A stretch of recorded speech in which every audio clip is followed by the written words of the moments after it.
देखो, अल्फा के साथ जिस तरीके का रिएक्शन देखने को मिल रहा है, उसे देखने के बाद बहुत खुशी भी होती है बट थोड़ा बहुत दुख भी होता है। खुशी इस बात के लिए कि फाइनली ऑडियंस रियलाइज कर रही है कि YRS फाइनवर्स की तरफ से हमें जितनी भी सारी मूवीज रिसेंटली कम से कम देखने को मिली है वो कितनी ज्यादा बिलो एवरेज थी, एंड ऑडियंस अब उन सारी मूवीज को पूरी तरीके से रिजेक्ट कर रही है। जिसकी शुरुआत हुई थी विद द फिल्म टाइगर 3, उसके बाद वॉर 2, एंड अब अल्फा के साथ भी सेम रिएक्शन देखने को मिल रहा है। लेकिन थोड़ा बहुत दुख इस बात को लेकर होता है कि इस यूनिवर्स के पास सबसे पहले तो सारे स्टार्स थे जो कि A-लिस्टर्स है, उसके बाद इस यूनिवर्स के पास बजट की कमी नहीं थी, उसके बाद ये एक प्रॉपर यूनिवर्स बन चुका था। भले हम कह सकते हैं कि यूनिवर्स को बनाने की जिस तरीके से तैयारी की जाती है वैसी तैयारी यहाँ पे नहीं की गई थी। उन्होंने कई सारी मूवीज को मिला के एक मूवी में ला के जोड़ दिया। लेकिन चलो अगर उस बात को भी इग्नोर कर दे तो बाकी सारी चीजें जो इस यूनिवर्स के साथ अटैच थी वो इस यूनिवर्स को एक पॉजिटिव, एक सही रूट पे लेते हुए जा रही थी। लेकिन अब हम कह सकते हैं कि अल्फा के साथ इस यूनिवर्स का खेल खत्म हो चुका है, और अगर अभी भी YRF यूनिवर्स वाले थोड़ा बहुत भी इस चीज से सीख ले एंड वो इस बात को रियलाइज करे कि उनका जो सबसे बड़ा IP है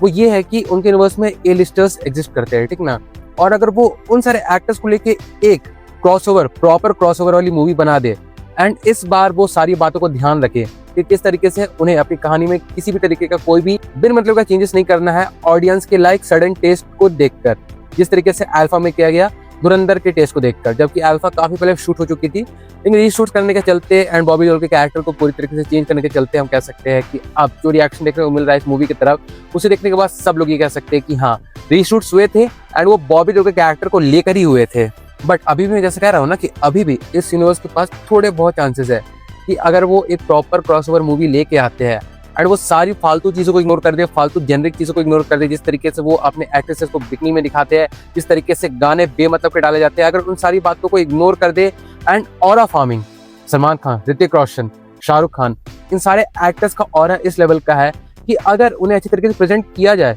तो पब्लिक पागल हो जाएगी। आप एग्जाम्पल के तौर पे शाहरुख खान की फिल्म जवान को ही देख लो, जो कि बहुत बेहतरीन मूवी किसी भी एंगल से नहीं थी, लेकिन उस मूवी में शाहरुख खान को जिस तरीके से प्रेजेंट किया गया था, बार बार उनकी एंट्री को दिखाया जा रहा था एंड जिस तरीके से हम कह सकते हैं कि शाहरुख खान के स्टारडम को सेलिब्रेट किया गया था, उस चीज के चलते भी वो फिल्म काफी हद तक चली है। तो अब आपके पास सलमान खान, शाहरुख खान एंड ऋतिक रोशन, ये 3 एक्टर्स एग्जिस्ट करते हैं। तो अगर इन सारे एक्टर्स को लेके एक प्रॉपर क्रॉसओवर मूवी को बनाया जाए, एंड इस बार डायरेक्टर की भी बात नहीं है, इस बार राइटिंग में इस तरीके से किसी ऐसे राइटर को हायर किया जाए कि वो राइटर इस यूनिवर्स में जितने भी सारे लूप होल्स है, जितनी भी सारी जेनरिक चीजें हैं, उन सारी चीजों को इग्नोर करके एक अच्छी तरीके से एक रीजनेबल कहानी को प्रेजेंट करे, तो definitely YRS universe could make a comeback. अब हाँ, कई लोग ये भी कहते हैं कि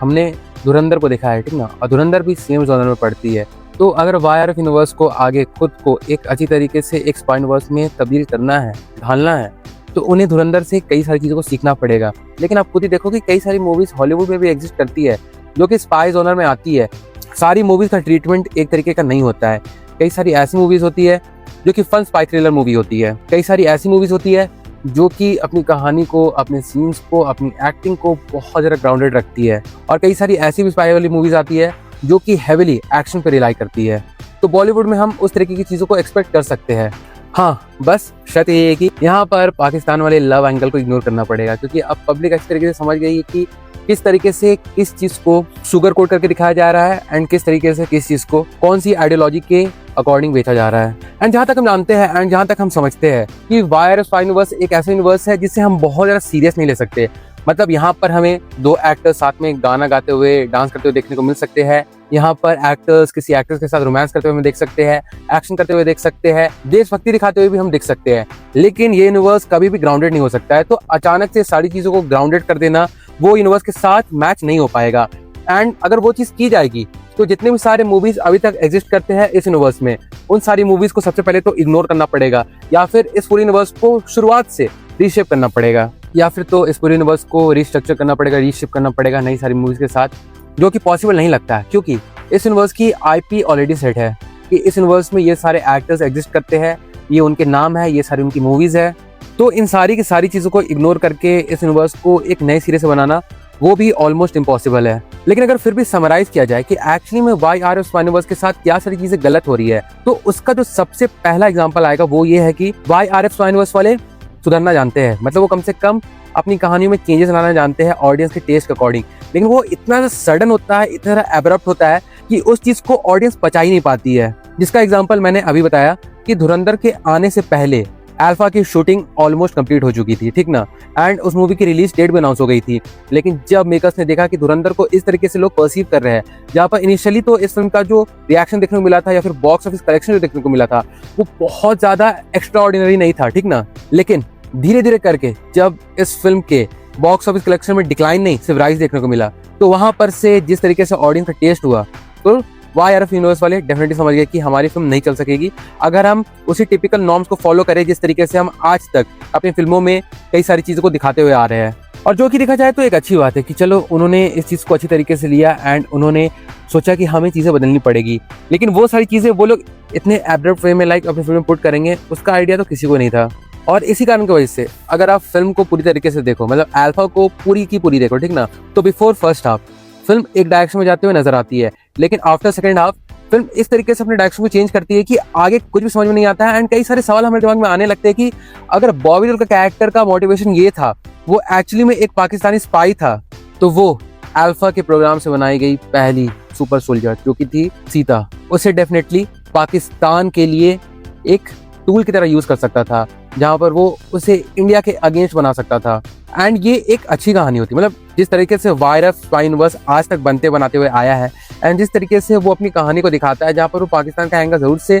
प्रेजेंट करता है, तो ये चीज काफी हद तक रीजनेबल लगती। एंड अभी हाल ही में मैंने देसी डीप टाइप का ये वाला वीडियो देखा था जहां पर उन्होंने अल्फा के बारे में डिटेल में बात किया है, तो उन्होंने इस पॉइंट को बहुत अच्छी तरीके से हाईलाइट किया था and I fully support this statement. This really felt like कि because of धुरंधर इन लोगों ने रीशूट किया है and they have just retconned it and the proof is trailer में there was a dialogue,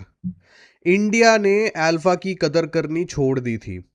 तो अब इंडिया अल्फा से डरेगा। मूवी में ये नहीं है dialogue. If you are Bobby Deol and you are ISI,